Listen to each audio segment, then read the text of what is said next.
Las vertientes del caso Lavajato son varias, todavía hay muchos cabos sueltos. Uno de los más importantes tiene que ver con el fallecido expresidente Alan García. En los últimos días, el domingo, se reveló un chat de Roxanne Chisman, su pareja, el día que se suicidó, horas antes de que se declare en realidad su muerte, con Jorge Barata, en el cual pues él un poco confirma lo que ya le había dicho al abogado Erasmo Reina sobre la supuesta inocencia de García. Esto, sin embargo, ha sido respondido de alguna manera por el abogado Raúl Noblecilla, que indica que hay una organización criminal dentro del APRA, abogado de Luis Nava. Está con nosotros Humberto Abanto. Abogado, gracias por estar con nosotros. A quien usted es señalado como parte de esta supuesta organización criminal por parte del señor Noblecilla. ¿De qué va esto? Que es una organización que, según él, está liderada por el propio Erasmo Reina. Bueno, me imagino que es una broma de mal gusto o un esfuerzo por delirar. Pero realmente se trata más de una maniobra de distracción respecto del tema central, que es el contenido del chat. Yo no le doy mucha importancia a esto, no es la primera vez que el señor se gasta diciendo que lo amenazan de muerte, que ahora habla de una organización criminal. Se mete además en un diálogo en el que no tiene nada que ver él, porque nadie ha hablado nada de su cliente. En el chat no se refiere en ningún momento no hay a nada. ninguna Ahora, vinculación con él. Roxanne Chisman sí le dice a Barata: usted ha sobornado a quienes estaban a su alrededor. Se intuye que ahí pues estaría nada. Bueno, pero ya entonces, en todo caso, es su susceptibilidad. No hay una mención expresa a su cliente. Entonces yo no entiendo su beligerancia, al menos que se explique por la frecuencia de su trabajo como abogado de colaboradores eficaces. ¿A quién más ha asesorado? Luis Mejía Leca, por ejemplo, Luis en el Mejía caso de Leca. Keiko Fujimori. Ahora, ¿qué significado tiene este chat? Porque según el fiscal José Domingo Pérez, en realidad lo que el chat demuestra es la intención de García y de su círculo, en este caso, de acceder a Barata, con lo cual se justificaba el pedido de prisión preventiva, que, como bien sabemos, terminó en el suicidio de García. Ese es el razonamiento de la Fiscalía. Yo pensé que era el razonamiento del oráculo de Delfos, porque el señor entonces dice que él pidió la detención preliminar del presidente García porque él la pidió el 13, 14 o 15 de abril, porque él sabía que el 17 de abril otras personas tratarían de comunicarse con Barata, mientras Alan García se encontraba en trance agónico, entre la vida y la muerte, en el hospital Casimiro Ulloa. Digamos, esto no tiene el menor sentido. No tiene sentido, por lo menos cronológico y temporal. Ahora, ¿no? El fiscal Pérez pide la detención de García antes de la declaración de Barata. Claro. ¿Cuál era el sentido de esto? ¿Era pues de repente García temía lo que Barata podía decir? No había ningún temor. Lo que era claro es una detención preliminar dictada por el juez que, bajo los estándares del acuerdo plenario de hoy, no hubiera podido pasar, no hubiera podido prosperar. Las razones de la detención es que, según el juez, en una ignorancia manifiesta de datos históricos rigurosos, Alan García había hecho prescribir sus delitos cuando Alan fue procesado en el Senado de la República en 1991, fue acusado, fue procesado ante el Poder Judicial, y el Poder Judicial declaró no haber formación de causa contra él en 3 instancias. Entonces, eso de que prescribieron sus delitos es ignorar que a Alan se le reabre las causas después del golpe de Estado con una Corte Suprema intervenida, y que la Comisión Interamericana de Derechos Humanos dijo que esto era una violación del derecho a la cosa juzgada. Si el juez no sabía eso, ya teníamos problemas serios. Ahora, volvemos pues a esta pregunta siempre compleja, dolorosa para los apristas y demás, es, bueno, si García era inocente, ¿por qué se mató? Pero acabamos de ver pues al propio Yehude Simon enmarrocado, es decir, y la respuesta de Yehude Simon es: yo me someto a la justicia, ratifico mi inocencia y me someto a la justicia. García evidentemente no sabe para responder esto ahora, pero ¿por qué diablos pues no someterse a la justicia? Yehude Simon no es Alan García. Sí, bueno, es Alan García según esa línea. No. O sea, lo que me refiero es que Yehude Simon, con todo lo respetable y apreciable que es, no tiene el peso de Alan García, que ha sido el sol del sistema político peruano desde 1982 hasta su muerte. Entonces, él entendía que esto era un agravio injustificado a su carrera y sobre todo a su obra, particularmente a su segundo gobierno, que fue un extraordinario gobierno. Entonces, él consideró que no estaba dispuesto a sufrir el vejamen de salir enmarrocado con un chaleco de detenido y expuesto, como efectivamente se le quería exponer, porque si no, explíquenme cómo es que un medio de comunicación importante tenía ya sus cámaras puestas allí y cómo es que un par de periodistas sobre las 5 de la mañana ya habían adelantado por Twitter que venía el mandato de detención preliminar. Ahora, Luis Nava ha hecho acusaciones con el correr ya de los meses muy concretas sobre el destino de este dinero. O sea, Nava fue sobornado, ¿no? Evidentemente. O le cabe duda. Ahora, Sí, él no una reconoce de pirámide, repente los sobornos, pero según Barata, él fue sobornado y era nada menos que el secretario personal de Alan García. Pero eso no hace culpable al jefe. Bajo ese punto de vista, si sobornan al secretario de un juzgado, el juez es el culpable. Eso no podría ser. Entonces, el punto aquí es que el señor Nava puede decir todo lo que quiera, pero tiene una carga sobre sus espaldas. Y la carga es probar lo que dice. Hasta el momento yo solo he escuchado palabras. Que se acompañen las pruebas. Hace tiempo también su defensa viene anunciando que va a presentar las pruebas, que va a presentar las pruebas, que va a presentar las pruebas, y estamos en una especie de también viene que había antes en un noticiero de la competencia. Ahora, evidentemente otro enigma es Barata, ¿no? Porque Barata, bueno, lo que hemos sabido hasta ahora es lo que le dijo a Erasmo Reina precisamente luego del suicidio, que va en la línea de este chat, como yo Casi lo afirmaba, las mismas palabras. ¿no? Es más o menos, e incluso a la señora Chisman le dice, bueno, qué lástima si, en fin, si esto hubiera sido unos días después, ¿no? Cuando nosotros declaráramos, él iba a salir libre, qué sé yo, de responsabilidad. Pero hasta ahora el hecho es que, ¿por qué la Fiscalía, y ahí sí me pongo del otro lado, por qué la Fiscalía no le pregunta a Barata sobre la responsabilidad de García? Hemos escuchado en algún momento un cuestionamiento dentro de los interrogatorios directo al respecto, o probablemente por ahí el Ministerio Público quiere sin duda seguir esta línea de que la plata de Nava era eventualmente para García. Bueno, y que de repente creen, como dice Nava, que por alguna razón Barata lo quiere proteger a García. Pero ¿cuál sería la razón para que Barata, que ha entregado a tanta gente, protegiese a Alan García? Esta es una versión que surgió al comienzo de las investigaciones y que no tiene soporte en la razón. Decían Odebrecht y la gente de Odebrecht quiere proteger a Alan García. La pregunta sería muy sencilla. Odebrecht no dudó en entregar a Lula da Silva, que les entregó la llave de Bradesco, que ha sido la gran caja financiera de Odebrecht y que hoy día los tiene apretados por el mandato de Bolsonaro. ¿Por qué razón no entregaría a Alan García? Que no les había dado todos los beneficios que les dio Lula en su momento. Entonces, siempre se quiere jugar con esto porque en realidad lo que no tienen es una prueba concreta. Y lo que hemos presentado nosotros aquí, al margen de todo el escándalo que se está levantando y que quieren discutir que si el número del teléfono, que si hay una organización criminal, que si la búsqueda de la verdad obstruye la justicia, es una nueva tesis que se ha inventado el fiscal Pérez, lo que cuenta para nosotros es la presentación de esta prueba ante el Tribunal de la Historia. Para nosotros esto no va a discutirse en un tribunal judicial porque Alan García está muerto. A Alan lo que le importaba era su imagen histórica, cómo iba a quedar él ante la historia.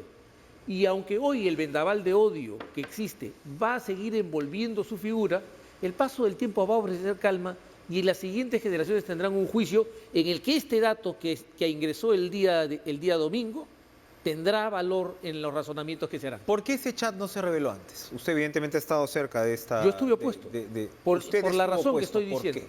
Porque no era el momento, porque decirlo iba a ocasionar lo que está pasando ahora. Tratar de culpar a quienes publicaran el chat. Y ya tenemos a medios tratando de culpar a Roxanne Chessman por haber escrito en el momento más doloroso de su vida, cuando estaba perdiendo al hombre que amaba, pedirle a quien era de alguna forma causante indirecto de esta situación que dijese la verdad. Porque aquí hay que rescatar que en más de 3 ocasiones Roxanne Chessman no le pide que le haga un favor o que limpie la imagen en vía de súplica, le exige que diga la verdad. Y aquí es donde yo no entiendo el razonamiento del fiscal Pérez cuando dice que la búsqueda de la verdad resulta obstrucción a la justicia. Será obstrucción a la injusticia, pero obstrucción a la justicia ninguna. ¿Ustedes demandan entonces que se le interrogue directamente a Barata sobre este tema? Porque Yo claro, creo García ya está fuera de las investigaciones. Van a dar la misma excusa que dieron para que Erasmo no estuviera presente en la diligencia de interrogatorio sobre el caso de Alan García. Y es que Alan García ya no está. A pesar de eso, hicieron 50 preguntas sobre él. Hoy día ya no las harán, porque no les interesa, ya está puesta la sombra de duda sobre la imagen de García. Ahora, más que sombra de duda, doctor Abanto, pues hubo un montón de corrupción durante el gobierno de Alan García también, o sea, es decir, relacionada con Odebrecht, que estamos hablando del Metro de Lima, estamos hablando del señor Nava, efectivamente nada menos que el secretario general del presidente de la República pidiéndole $3 millones para avanzar con obras. Está bien, pero yo le digo, ahora, a ver, o sea, Enrique, ¿de quién se rodeó el pero- señor García? Pero perdón, y al presidente Belaúnde nunca se le ha juzgado así. Entonces, ¿por qué tenemos este doble rasero? El presidente Belaúnde también tuvo colaboradores en problemas y en serios intríngulis. Y nunca nadie dijo que el presidente Belaúnde era necesariamente un corrupto por la corrupción de sus colaboradores. En este caso puntual, ¿dónde está la prueba de que se le entregó dinero a García? Y más aún, se supone que él era un hombre que tenía un ego colosal y que además, según sus enemigos, era más corrupto que Rufino Echenique. El político más corrupto de la historia de la República, según sus enemigos. A Alejandro Toledo le dieron $35 millones por la interoceánica que costaba $800 millones en su momento. Y a Alan García le dieron $4.680.000 por 2.200 de ejecución, $2.200 millones de ejecución de la interoceánica. No cuadra según esto. Pero verdad, o sea, ¿cuadra con el personaje del ego colosal y además más corrupto que Echenique? ¿Cuadra esa cifra? 35 acá por 800 millones, 4.680.000 por 2.200 millones de dólares de ejecución, con el hombre más corrupto y más egocéntrico de la historia de la República. ¿En qué punto está el caso Nava? ¿El señor Nava está Yo no lo libre? No conozco el caso, sé que él asumió la posición de aspirante a colaborador eficaz, me imagino que estará en el trance de corroborar sus afirmaciones y esperemos pues que las corrobore. ¿Cómo se corroboran las afirmaciones cuando se dice, y ojo, el tema de la plata en bolsas no es solamente algo que corresponda al caso Nava? La plata en bolsas también se está hablando en el caso de las supuestas coimas del Club de la Construcción para Ollantumala y Nadine Heredia. Pero que eran en loncheras, que era más curioso todavía. Bueno, en loncheras entregadas en Palacio de Gobierno y demás, pero a ver, ¿cómo se corrobora eso? Es prácticamente imposible de corroborar. Es que tiene problemas serios, porque Jorge Barata jamás ha dicho que le haya entregado dinero a Alan García. Jorge Barata inclusive dice que le entrega dinero a Nava y a Atala, y el fiscal le hace decir que podrían ser los Maiman de Alan García. Lo que lleva a pensar que a Barata jamás le entregó dinero directamente a Alan García. Entonces, Atala también ha señalado que la plata era para Alan García. sí, pues, pero por suerte hasta el propio IDL le ha mostrado que el trazo del dinero se queda en las cuentas del señor Atala. Entonces seguiremos porque hay una esperando compra de que propiedades. Claro. Entonces, si el señor Atala lo que nos dice, no, es que yo de otro dinero saqué, me imagino que presentará el trazo del dinero. ¿No? Entonces, yo sí quiero insistir, porque creo que aquí ya llegó el momento de cerrar esta discusión, por lo menos desde mi parte y de parte de mis compañeros. Nosotros hemos presentado una prueba, repito, ante el Tribunal de la Historia. A nosotros no nos interesa lo que se discute en los tribunales judiciales, porque nada puede ocurrir sobre García. A él no le importaba esta discusión, a él le importaba su presencia como figura histórica. Y este dato, que está allí, inconmovible, a pesar de todos los cuestionamientos, ha generado esta histeria entre quienes lo único que quieren es baldonar una memoria que debería ser respetada. Gracias, Humberto Abanto, por acompañarnos esta noche. Vamos a ir a una pausa y regresamos con más en Cara a Cara.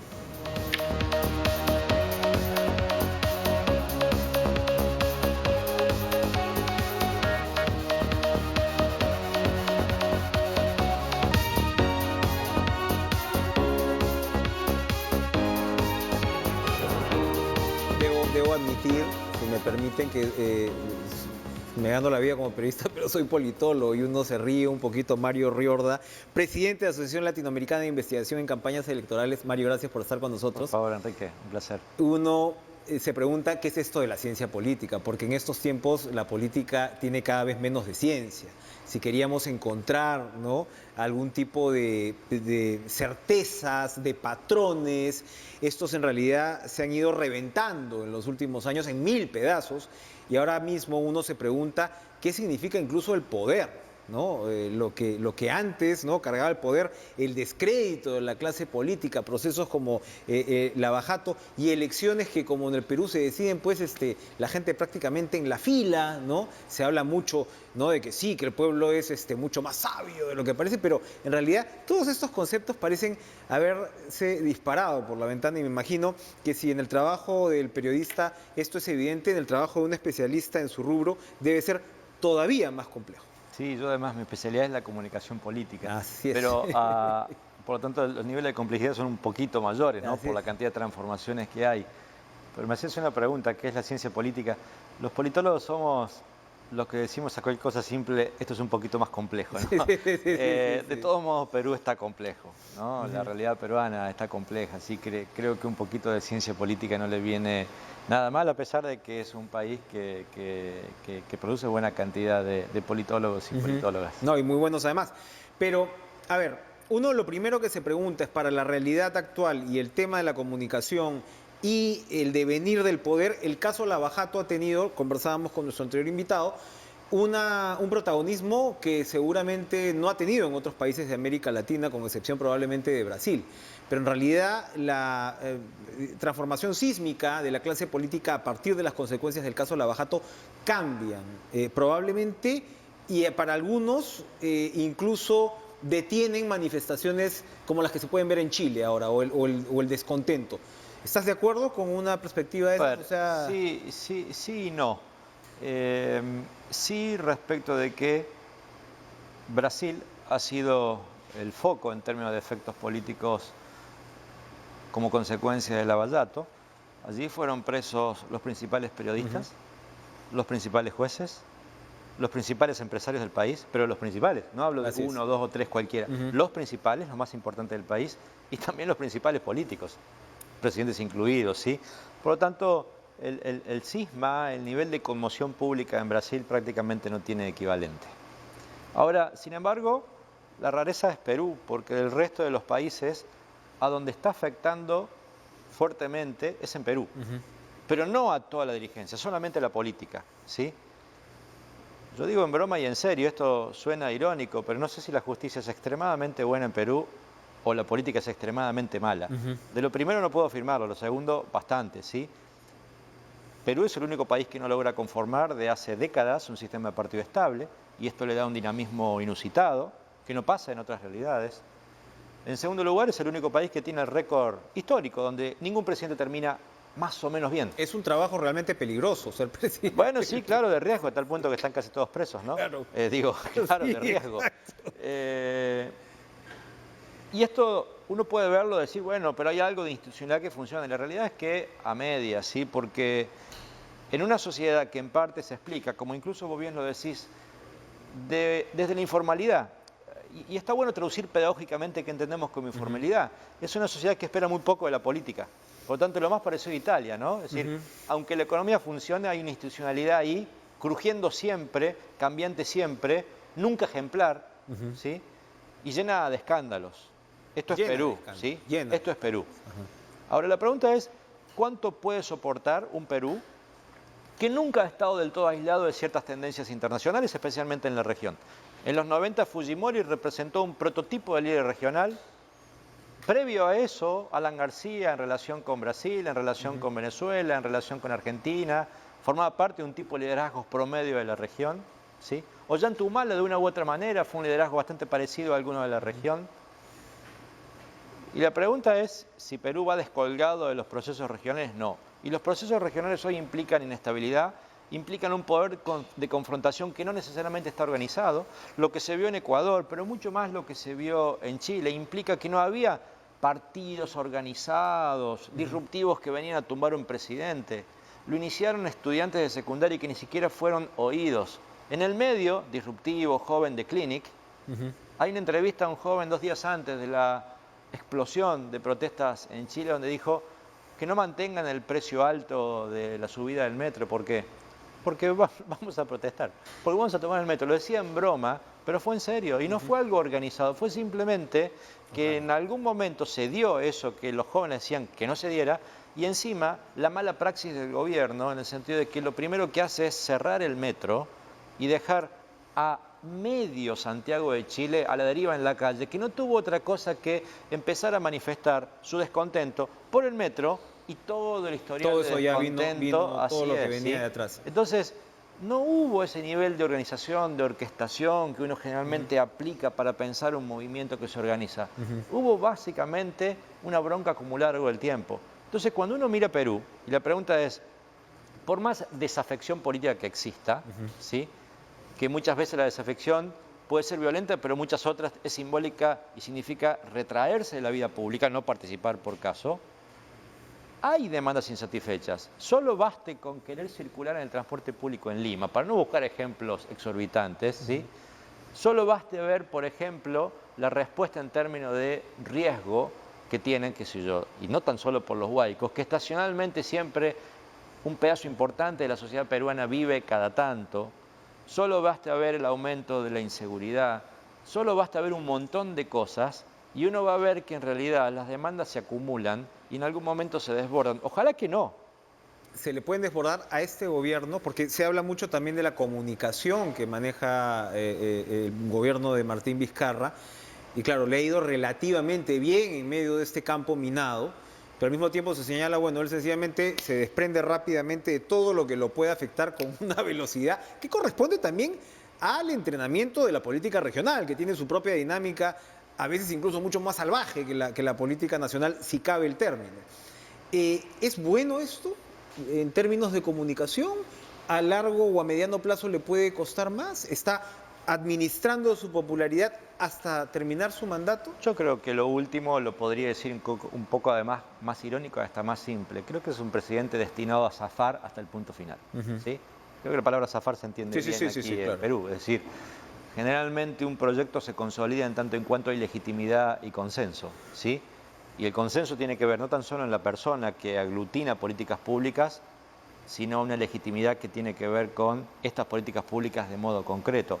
Hoy me parece que, precisamente por esta desafección que hablemos, mucho del peruano promedio, la peruana promedio, le adjudica al presidente Vizcarra de uno u otro modo algo así como un buen tipo que ojalá llegue a final de mandato, porque tampoco es que vemos algo mejor a la sombra de él o atrás de él o en otra opción. De hecho, el resultado electoral aquí es, además de preocupante, atípico, ¿no? Es decir, que nadie llegue ni siquiera a asomarse a algo que pudiese representar una primera minoría en términos de lo que generalmente uno ve como consolidación de primera minoría. Algunos llegan a decir, bueno, está bueno porque de una manera decanta una representación real. Mentira, si hay muchísimas ofertas que no tienen nada de representación, que son un voto castigo, que son un voto poco informado, que es un voto ocasional y hasta azaroso, ¿sí?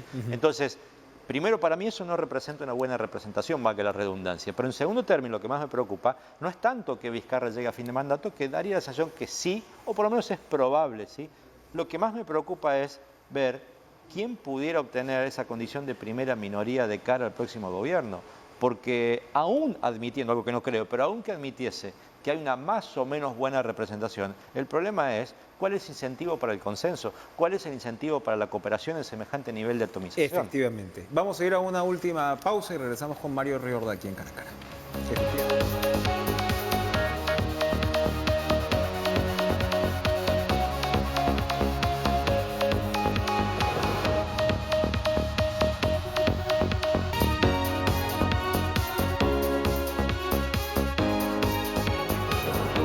Un minuto, Mario Riorda, y sobre todo lo que uno podría hablar, quería preguntarte, el poder parece haberse vaciado de contenido en América Latina. Incluso lo que el poder representaba ya no lo representa más.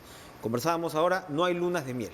Hay un estado permanente de confrontación y un gran, no sé si hartazgo, qué sé yo, ante la clase política. ¿Qué nos puede esperar para nosotros en una elección como la que se viene el próximo año? Bueno, el poder es más chico, existe, pero es más chico en términos relativos, porque el Estado es más chico. Es un Estado que se ve condicionado desde arriba, factores internacionales, legales e ilegales, multilateralismo, terrorismo, narcotráfico, pero también desde abajo. Y el de abajo tiene que ver con la cantidad de acciones, se le denomina lo subpolítico, que condicionan el peso del Estado. Entonces, ¿qué se está viendo?